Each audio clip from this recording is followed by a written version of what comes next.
Good morning. कल कल के वीडियो में 4 क्वेश्चन दिए थे हम और आपसे क्वेश्चन पूछा था कि आपका अपना बेस्ट आंसर क्या बन सकता है इन चारों क्वेश्चनों का। हालांकि मैंने ऑप्शंस नहीं दिए थे, तो बहुत सारे लोगों ने अपने तरीके से अपना आंसर दिया है। तो हम देखेंगे कि सबसे बेस्ट आंसर किसका है, लेकिन उसके पहले हम उन क्वेश्चनों को देख लें जिन क्वेश्चनों पे आंसर की बात करने चले। पहले क्वेश्चन देखते हैं उनके। पहला क्वेश्चन ये था कि एक व्यक्ति जो कि किसी बीमारी से ग्रस्त है। हमने एक कहानी बताई थी आपको छोटी सी, अगर आप वीडियो देखेंगे तो आपको याद होगा वो कहानी, कि कहीं पर कोई बीमारी फैली थी और उसके लिए वैक्सीन्स लग रहे थे। तो पूछा ये गया था क्या कोई वैक्सीन लगवाने से मना कर सकता है, अगर हाँ कर सकता है तो कौन सा संविधान का कौन सा अनुच्छेद उसे पावर देता है कि वो वैक्सीन लगवाने से मना कर सकता है।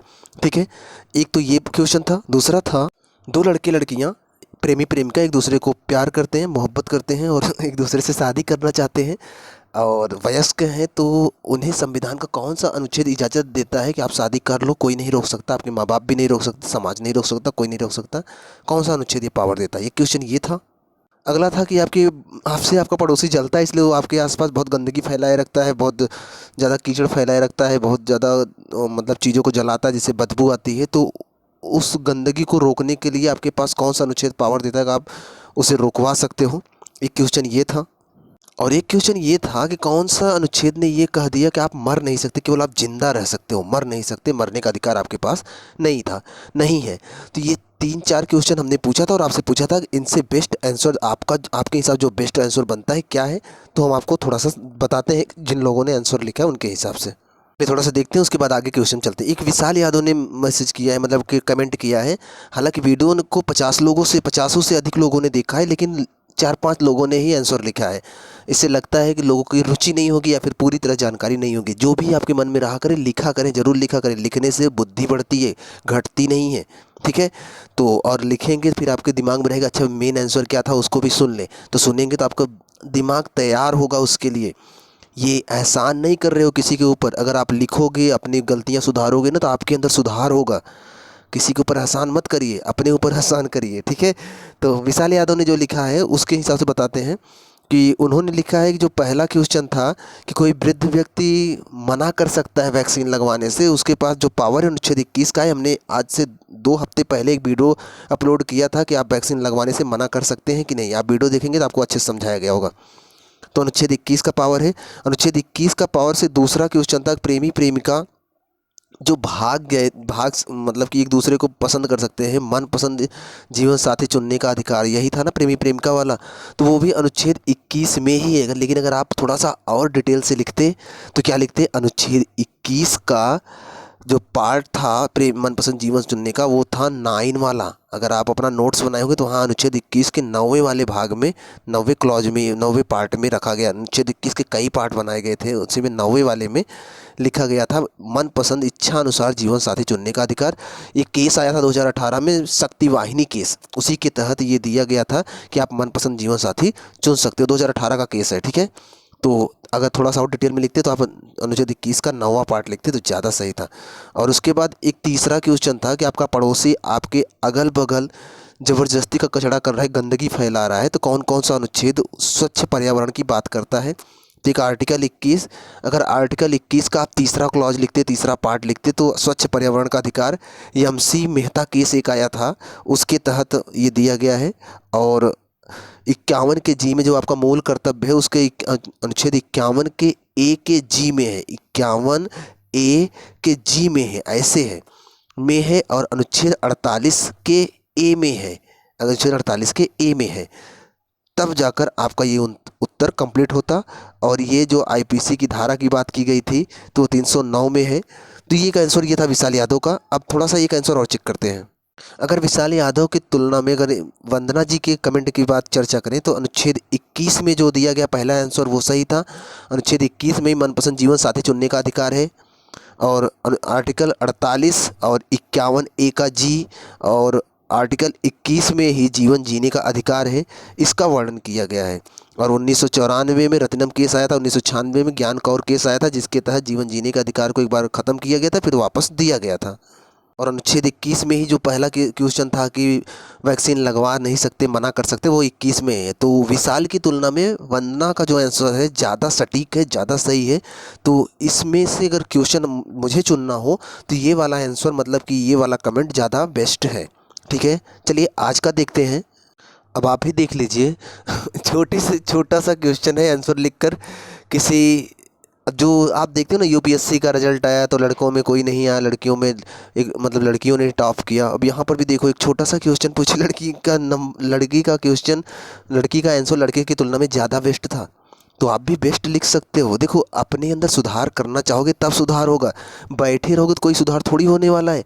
लिखना सीखोगे तब सुधार होगा। जितना नॉलेज हो कहीं पर लगा के उसे पूरा नॉलेज दिखा दो सामने वाले को, मुझे भी बहुत जानकारी है इसके बारे में। अगर लिखना चाहोगे ना तो बहुत बेस्ट लिख सकते हो। तो हालांकि अगर बात किया जाए उस पूरे क्वेश्चन के आंसर के हिसाब से, वंदना का क्वेश्चन का आंसर बेस्ट माना जाएगा। पूरे और लोगों को ने भी लिखा है, 2-3 लोगों ने और भी लिखा है, लेकिन वो लोग भी अगर देखेंगे तो उनकी तुलना में वंदना ने ज़्यादा बेस्ट लिखा है। तो आज जो क्वेश्चन करने चल रहा हूँ, आप अपनी तरफ से बेस्ट लिखने की कोशिश करिएगा। फिर नेक्स्ट वीडियो में चर्चा करेंगे किसका बेस्ट है। ठीक है, चलिए शुरू कर लें आज का क्वेश्चन। अब ध्यान से क्वेश्चन सुनिएगा, नहीं तो क्वेश्चन समझ नहीं पाएंगे, फिर बेस्ट आंसर नहीं लिख पाएंगे। देखिए, आपको आईएएस बनने से रोका नहीं जा सकता। आईएएस समझते हो ना, Indian administrative service, IAS. DM साहब का नाम सुने हो ना, जो आईएएस बनता है डीएम सचिव तक बन जाता है, तो शुरुआत डीएम से, एसडीएम से होती है।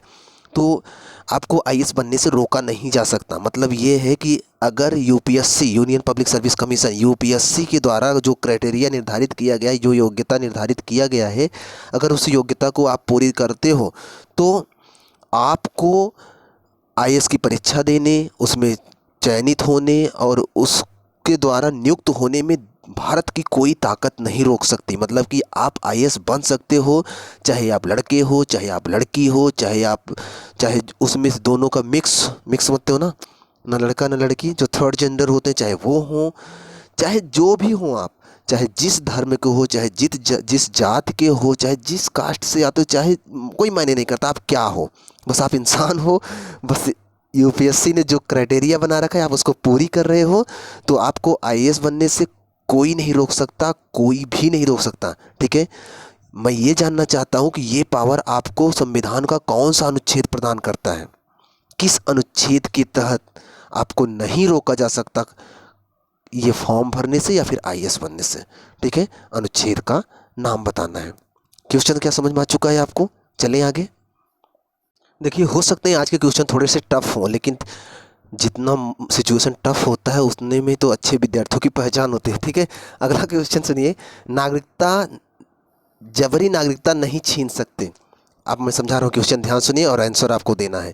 क्वेश्चन ये है कि जैसे केंद्र में इस समय बीजेपी सरकार है, या फिर कोई भी सरकार केंद्र में हो, बदलती रहती है सरकारें, कोई भी सरकार हो, और उसे पता है कि अगली बार जब चुनाव होगा तो मेरी विपक्षी टीम के जो लोग हैं उनमें क्या होगा कि मतलब वो लोग फिर से जीत सकते हैं, या फिर मेरी विपक्षी टीम जो है वो काफ़ी मजबूत है, अगली बार ऐसा ना हो मुझे हरा दे। तो नागरिकता से संबंधित कानून बनाने का अधिकार केंद्र सरकार के पास है। तो केंद्र सरकार क्या करेगी, ज़बरदस्ती अपने विपक्षी टीम के लोगों की नागरिकता ही छीन ले। ज़बरदस्ती अगर नागरिकता छीन लेगी, क्योंकि नागरिकता कानून बनने का अधिकार केंद्र सरकार के पास है, तो ज़बरदस्ती अपने विरोधियों की नागरिकता छीन ले, तो नागरिकता अगर छीन लेगी, सिंपल सी बात है वो चुनाव ही नहीं लड़ पाएंगे, और चुनाव नहीं लड़ पाएंगे तो ऐसे में सरकार का रास्ता साफ हो जाएगा, सरकार फिर आराम से जीत जाएगी ना। तो ज़बरदस्ती किसी की नागरिकता नहीं छीनी जा सकती। नहीं तो ऐसे में क्या करेगी, कोई भी सरकार तानाशाही करने लगी, कोई भी सरकार तानाशाह हो जाएगी, किसी की नागरिकता कभी भी छीन लेगी, और छीन लेगी तो ऐसे में व्यक्ति कहाँ जाएगा। और दूसरी बात, वो चुनाव नहीं लड़ सकता, फिर चुनाव नहीं लड़ेगा तो एक सरकार तो तानाशाह हो जाएगी, हमेशा के लिए आ जाएगी, कभी हटेगी ही नहीं, क्योंकि जो लोग विपक्षी में उनकी नागरिकता छीन लो, कभी चुनाव नहीं लड़ पाएंगे। ठीक है, तो ऐसे फालतू में जबरदस्ती गलत तरीके से नागरिकता नहीं छीनी जा सकती। यह पावर संविधान का कौन सा अनुच्छेद देता है, या फिर किस अनुच्छेद में इसकी बात की गई है। जबरदस्ती नहीं कर सकते आप, जबरदस्ती तरीके से नागरिकता, गलत तरीके से नागरिकता किसी की नहीं छीन सकते। संविधान का कौन सा अनुच्छेद इसकी बात करता है? जितना भी पढ़े हैं पूरी ताकत झोंकिए और बताइए आंसर। आपकी जानकारी के लिए बता दें कि आगे के 2 क्वेश्चन बायोलॉजी से हैं। थोड़ी सी भी समझ बायोलॉजी की रखते हैं तो इसका भी आंसर जरूर दीजिएगा। एक समय बाद लड़के और लड़कियों को एक दूसरे की तरफ खिंचाव आने लगता है। जैसे जैसे बड़े होने लगते हैं बच्चे ना, तो एक निश्चित समय बाद वो लड़का लड़की की तरफ और लड़की लड़के की तरफ खींचने लगते हैं, अट्रैक्शन बढ़ने लगता है, एक दूसरे की तरफ शरीर बॉडी में खिंचाव आने लगता है और बॉडी में ढेर सारा बदलाव आने लगता है, बॉडी में अलग तरीके से बदलाव आता है, बॉडी में ढेर सारी ऊर्जा बनने लगती है। ये जो तमाम परिवर्तन है एक निश्चित समय बाद बॉडी में ऐसा होने लगता है। तो हम ये जानना चाहते हैं कि आपको पता है कि ये जो बॉडी में चेंजेज आ रहे हैं या फिर जो लड़के का लड़की की तरफ और लड़की का लड़के की तरफ खिंचाव हो रहा है, एक दूसरे की तरफ खींच खींच के ये गाने गा रहे हैं तो ये जो बहुत सारे बॉडी मतलब कि गाने नहीं आते रहते हैं लड़के और लड़कियों को लेकर, तो ये जो खिंचाव आ रहा है, एक दूसरे के प्रति आकर्षण आ रहा है बॉडी में, ये क्यों आ रहा है? हम ये जानना चाहते हैं ऐसा क्यों हो रहा है। एक निश्चित समय बाद ही होता है, ये नहीं जन्म लिए बस होना शुरू हो जाता है, ऐसा तो नहीं होता ना। थोड़ा सा भी अगर बायोलॉजी जानते होंगे तो ऐसा आपको पता होगा ऐसा शरीर में क्यों होता है। बस उसी क्यों का आंसर चाहिए मुझे, ठीक है, कमेंट बॉक्स में। चलें आगे। कभी कभी क्या होता है जानते हैं, हम लोग आंख बंद करके किसी को सोचते सोचते पूरी रात गुजार देते हैं। कभी कभी किसी की यादों में सोचते सोचते कई दिन बीत जाता है, भूख ही नहीं लगती, प्यास ही नहीं लगती, यादें इतनी भयानक हो जाती हैं कि हम उसी में दिन रात गुजार देते हैं। तो ये जो याद आती है, ये जो प्यार हो जाता है, ये जो नफ़रत आ जाती है किसी के लिए, ये कौन कंट्रोल करता है? शरीर का कौन सा हिस्सा है जो आपके प्यार मोहब्बत को कंट्रोल करता है? शरीर का वो कौन सा हिस्सा है जो ये पसंद करता है कि आपको किस समय कौन सा गाना सुनना है?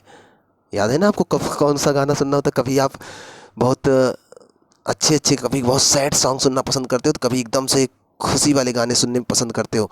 ये तमाम चीज़ें जो आपके अंदर इमोशंस बन रहे हैं, कौन कंट्रोल कर रहा है बॉडी में? आपको उसका नाम लिखना है, ठीक है। जितना बेस्ट आंसर रहेगा उतना बेस्ट, जितना बेस्ट लिखोगे उतना बेस्ट आंसर माना जाएगा।